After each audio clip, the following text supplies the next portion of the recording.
سلام بچه‌ها، خوش اومدیم به این ویدیو. تو این ویدیو قرار در مورد انتخابات صحبت کنیم و نزدیک انتخابات که هستیم زمزمه‌هایی به گوشمون میرسه که چرا باید شرکت کنیم تو انتخابات، رأی بدیم، رأی ندیم، اگه رأی بدیم به کی باید رأی بدیم. این زمزمه‌ها هستش.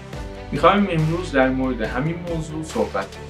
من حرفم اینه، بعضی از همونایی که به ناحق صندلی‌های مجلس رو گرفتن و به کشور و مردم خیانت کردن، همونا مخالف شرکت همه مردم تو انتخابات هستن.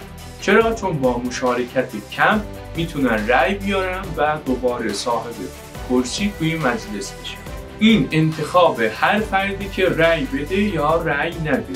شما اگه رأی ندی هم انتخابات برگزار میشه، ولی میتونی در حد خودت تاثیرگذار باشی.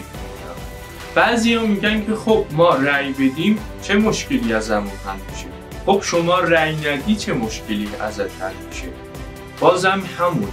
و میگن که میخوایم با این کار اعتراضی بکنیم به اون کسایی که مملکت دستشون و مسئول هستن. همونایی که شما میگی میخوایم به اونا اعتراض کنیم و مملکت دستشون و مسئول هستن تو این کشور، همونها مخالف رأی دادن همه مردم هستن و آرزوشونه که شما رأی ندید و با رأی کم و مشارکت کم اینا باز دوباره رأی بیارن.